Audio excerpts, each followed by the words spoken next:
Hi there, my name's Chris Page. I've got a short video here which is trying to highlight maybe something different in terms of tutorials on how to achieve a good mix. I've entered the digital world quite late and with a lot of catching up to do. Lots of books, reading, magazines, internet, practical sessions, trial and error, etc. And there's so much about gear and technique, etc. But what I've done here is maybe look at sort of 5 key points in terms of mindset and approach to achieving a finished song that you're proud of and other people will want to listen to, which is what we want to achieve, of course, in the end. None of these will involve a purchase. I guess I talk about automation, but that becomes part of your door. So it's just an approach and a thinking behind achieving a finished product. Hope you enjoy it. Thank you. So first one is a phrase you might have heard before, but to me it's really very applicable to music production, and that is finished is better than perfect. I, like yourself, have probably got lots of ideas, projects, songs, performances, all hanging around on discs and USBs, etc, etc, but no one will get to hear them. And the only way people will get to hear your performances is that you've got a finished product that you're proud of and you're happy with. So finished is better than perfect.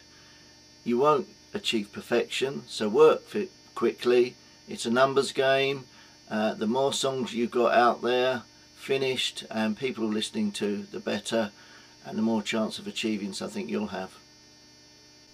On from finished is better than perfect, or finished is better than unfinished, is make decisions as you go. We know there are so many options. If you've got an 80-track build of a song where we have to do the EQ, the dynamics, the effects, the levels, all at the end. My advice, which I try to follow now, is for the supporting tracks, try to work quite quickly and get the sound you're wanting quite quickly, very early on, and then print or freeze. And then that will allow you to have less decision later on and really focusing on your key tracks such as vocals, which I'll come on to now. Okay, vocal, the most important track. We know that in most modern music. I think we all recognise that. If you don't get a good vocal performance, recording, or sitting in the mix well, then you don't have a good overall performance or song or production. However, I use automation more and more. Rather than using processors and other forms of let's say effects that change the signal, I tend to use automation not just for volume changes. I use it for dynamics, so flowing from verse into chorus, into breakdowns, etc. I also use it for de-essing, so I never use a de-esser, so the sibilance in the song I control with bringing the automation down just where needed.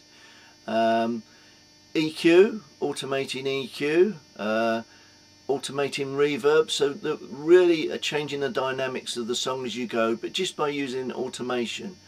Delay, effects, etc. So automation is in your door, it doesn't cost you anything, so it's your friend, use it. So one specific point about reverb as an effect. We all use reverb on multiple tracks, different levels, etc., different types of reverb. What I've found, and this is something, whether it's peculiar to me, I don't know, but I've not seen it written down so much, or other people have showed me here.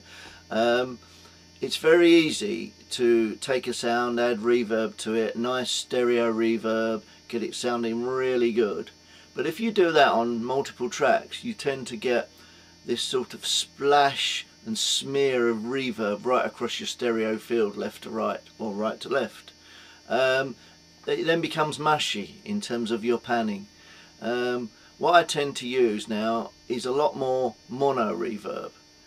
So I'm not saying don't use reverb, I mean that's your choice, but if you try mono reverb, then you can make the reverb sit with the original signal much better, and then you get your instrumentation and your vocals and etc. sitting in nice distinct places within your mix rather than smeared across the whole mix. Give it a go, it works really well for me. And lastly, I certainly believe there is no silver bullet out there. In other words, there is nothing that you can apply to a track or a mix that turns it from okay to outstanding. To me, it's more about incremental gains. So lots of incremental gains then give you an outstanding track. So, take each track, work quickly, and I always say work quickly, but try to achieve the best on each track, but also do it in context with the other tracks. But don't spend ages and ages trying to achieve something that takes away from the rest of the song. And then incrementally try to improve your... So no silver bullet. I really believe that there isn't a silver bullet. Certainly I've not seen one as in terms of the digital world of producing music. I certainly have never had a reasonable track that's become a great track just by adding a plug-in or making a change or doing some side chaining effect or whatever. To me it comes from an approach, but also working quickly, but also a methodology of incremental gains. So everything you do to improve each track, each sound, will go up to improving your whole performance and the dynamic and the finished product. So still work quickly, but look to make incremental gains on all your tracks to make up your overall master mix. Okay, so summary then. I've gone through it quite quickly. I hope it makes sense, and I hope maybe you might utilise some of this thinking in any of your mixes, etc. I've learnt it through my personal journey to produce music.